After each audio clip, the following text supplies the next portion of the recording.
sense at all. Back there. It's none of your business. Don't be rude.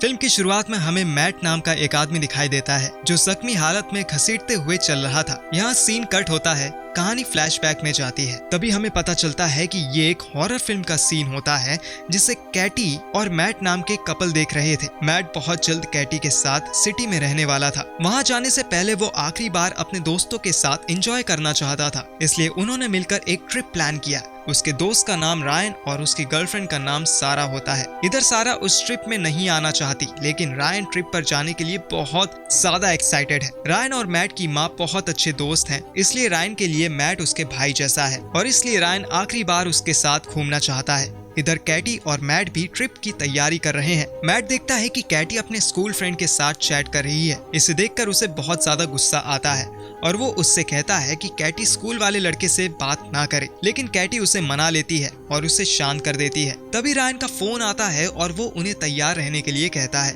उसके बाद वो चारों trip पर निकल जाते हैं। इसके बाद रायन वो नाम के एक बुजुर्ग व्यक्ति को फोन करता है। वो वही इंसान होता है जो पहले उस एरिया में काम किया करता था और अब एक एयरपोर्ट के जरिए लोगों को एरिया में घुमाता है। रायन उससे उस जगह के लोकेशन के बारे में पूछता है। वो रायन को लोकेशन भेज देता है और उसे कहता है कि जब वो ऑफ रोड होंगे तो उनके मोबाइल का सिग्नल खत्म हो जाएगा, क्योंकि वो ऐसी जगह है जहां पर मोबाइल का सिग्नल नहीं आता। वो की 2 बेटियां होती हैं, उनका नाम जोड और एबी होता है। वो चारों दोस्त मस्ती करते हुए जंगल में पहुंचते हैं जहां वो कैंप लगाने वाले थे।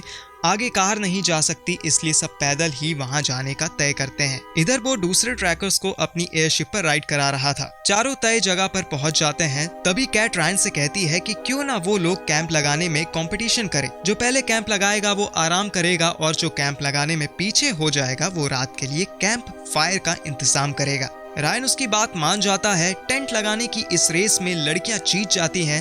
वो अपने बॉयफ्रेंड को ऑर्डर देती हैं कि वो जाकर कैंप फायर का इंतजाम करे। कैट रायन से पूछती है कि वो वॉशरूम के लिए कहां पर जाए। रायन उसे 100 मीटर आगे जाने के लिए कहता है और बताता है कि वो फ्रेश होने के बाद वहां मिट्टी डाल दे, क्योंकि वहां पर भालू है जो कि रात में आ सकते हैं। कैटी फ्रेश होने के लिए वहीं जाती है। तभी उसे जंगलों से कुछ आवाज आने लगती है, जिसे सुनकर वो बहुत ज्यादा डर जाती है और भागकर वापस आ जाती है। मैट और रायन वहां पर खेल रहे होते हैं। वो जगह बहुत ही शांत होती है, इसलिए रायन कई बार वहां पर सब छोड़कर रहने आने के बारे में भी सोचता है। रात में चारों दोस्त कैंप फायर करते हैं और वहां पर बैठकर शराब पीते हैं। सारा रायन को बताती है कि जब वो हाई स्कूल में थी तब वो अपने टीचर के साथ इंटीमेट हुई थी। बातों बातों में सारा ये भी बता देती है कि जेनी भी अपने टीचर के साथ इंटीमेट हुई थी, जिसे सुनकर मैट को बहुत ज्यादा गुस्सा आता है। लेकिन वो सब उसे बताते हैं कि ये 2 साल पहले की बात है, जब मैट और कैटी एक साथ नहीं थे और कैटी उस समय नशे में थी, इसलिए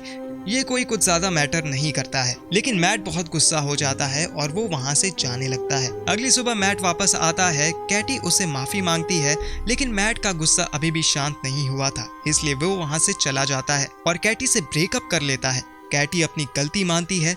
वो कह रही थी कि उसने ये बात इसलिए नहीं बताई क्योंकि मैट बहुत ही शक्की है, लेकिन मैट उसकी बात बिल्कुल नहीं सुनता। रायन मैट को रोकने लगता है, लेकिन मैट उसे धक्का देती है और दोनों के बीच में लड़ाई हो जाती है। रायन मैट को अकेला नहीं छोड़ना चाहता, इसलिए वो जंगल में उसके पीछे जाता है। तभी वहाँ पर सोई आती है और उसे बो ने वहाँ पर भेजा था। लड़कियां उसे कुछ समय वेट करने के लिए कहती हैं। असल में उन्होंने बो की बोट को राइड के लिए बुक किया था। इधर रायन जंगल में मैट के पीछे जा रहा था। तभी कोई उसे पीछे से लकड़ी से वार करता है और उसे पीट पीट कर वहीं मार देता है। मैट वापस आ जाता है।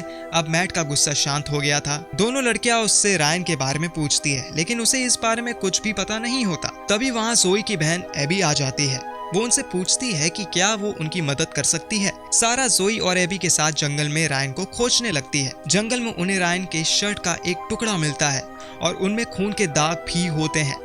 सारा को लगता है कि मैट अपने रायन का कत्ल कर दिया है और उसकी बॉडी कहीं छुपा दी है। वो वापस आती है और मैट से इस बारे में लड़ाई करने लगती है, लेकिन मैट कहता है कि उसे इसके बारे में कुछ भी नहीं पता है। वो की दोनों बेटियां कहती हैं कि उन्हें पुलिस को बुलाना होगा, इसलिए वो सभी उनके साथ उसके घर चलें। उनका घर बहुत ही पास में है। वो तीनों दोस्त इस बात के लिए मान जाते हैं। रास्ते में घर से थोड़ा दूर पहले मैट सारा और कैटी से कहती है कि उसने रायन का कत्ल नहीं किया। तब एबी कहती है कि तो पुलिस कैसी बताएगी। ये बात सुनकर मैट को बहुत ज्यादा गुस्सा आ जाता है।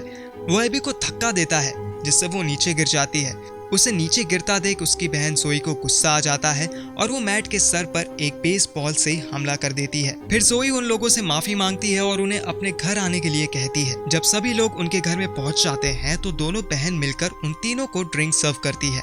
थोड़ी देर बाद ड्रिंक अपना असर दिखाती है और वो तीनों बेहोश हो जाते हैं। दोनों बहन उन तीनों को बांध देती हैं। इधर जब सारा की आंखें खुलती हैं तो वो अपने आप को एक कुर्सी में बंधी हुई पाती है। वो अपने आप को छुड़ाने की कोशिश करती है। तभी एबी और जोई वहां पर कुछ औजार लेकर आती हैं जिससे वो सारा को तड़पाने लगती है। सबसे पहले कैटी के हाथ में कील ठोकती है जिससे उसके बहुत दर्द होता है। कैटी उनसे पूछती है कि वो दोनों ऐसा क्यों कर रही हैं।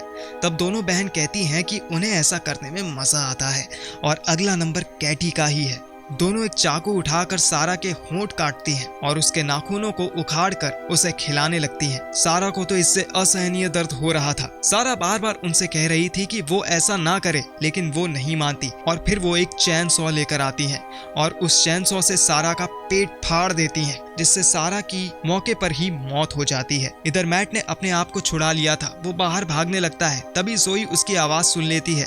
वो बाहर जाकर उसके ऊपर हमला कर देती है, लेकिन मैट उसे उठाकर पटक देता है और उसके मुंह पर एक जोरदार लात मारता है। वो कैटी को बचाने के लिए अंदर पहुंचता है। वहां पर एबी उसे पेट पर एक चाकू मारती है जिससे वो नीचे गिर जाता है।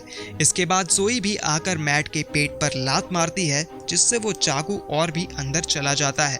इसके बाद वो दोनों कैटी के चिल्लाने की आवाज सुनते हैं और उस रूम में चले जाते हैं।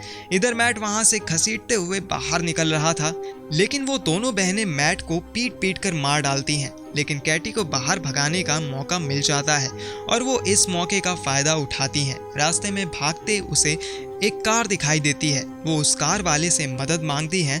वो और कोई नहीं बल्कि उन्हीं दोनों लड़कियों का पिता होता है जिसका नाम होता है बो। वो उससे मदद करने का भरोसा दिलाता है और अपने घर पर लाकर एक कमरे में उसे बंद कर देता है। इसके बाद वो अपने दोनों बेटियों के ऊपर चिल्लाता है। वो उन्हें कहता है कि उन्होंने उसके घर को बहुत गंदा कर दिया है। उसके बाद वो अपनी बेटियों से कहता है कि क्या वो एक गेम खेलना चाहेंगे। वो कैटी को बाहर निकालता है और उसे कहता है कि तुम जाकर छुप जाओ और मेरी बेटियां तुम्हें खोजेंगी। ये हाइड एंड सीक की गेम होती है। कैटी को बचने का अब एक रास्ता दिखाई देता है और वो जाकर छुपने लगती है। कैटी वहां से ग्रीन रूम में जाकर छुपती है, लेकिन उसकी दोनों बेटियां उसे खोज लेती हैं और उसके पैर पर एक हथियार से वार करती हैं। वो कैटी के सामने आ जाता है। कैटी अपने पैर का चाकू निकालकर बो के गले में घुसा देती है। कैटी भागते हुए घर के अंदर आती है क्योंकि घर के अंदर उसे फोन मिल सकता था जिससे वो पुलिस बुला सकती थी। लेकिन उसके साथ ही साथ जोई और एबी भी वहां आ जाती है और वो कैटी पर हमला कर देती है। कैटी उन पर जवाबी हमला करते हुए वहां से बचकर भागने लगती है। कैटी कार की ओर भागती है जिससे वो कार चलाकर वहां से निकल सके, लेकिन कार के अंदर बो बैठा होता है। जब कैटी कार का दरवाजा खोलती है तो पीछे से बो की पत्नी उसके ऊपर एक कुल्हाड़ी से वार करती है जिससे कैटी बेहोश हो जाती है। इसके बाद हमें 6 महीने की बात की कहानी दिखाई जाती है जहां बो का पूरा परिवार पिकनिक मनाने गया हुआ है। बो की दोनों बेटियां अपने पिता से कहती हैं कि वो कैटी के साथ खेलना चाहती हैं। वो कैटी को एक पालतू जानवर की तरह रखे हुए था। वो कहता है कि जब वो घर जाएंगे तब उन्हें कैटी से खेलने को मिलेगा। वहाँ वो एक कपल को आते हुए देखते हैं। वो उनसे बात करता है और अपने पूरे फैमिली की फोटो खींचने के लिए कैमरा देता है। हम आगे देखते हैं कि उन्होंने एक कपल को भी जान से मार दिया है और उसे कार में डालकर वहां से वो लोग निकल जाते हैं। यहाँ पर मूवी खत्म हो जाती है।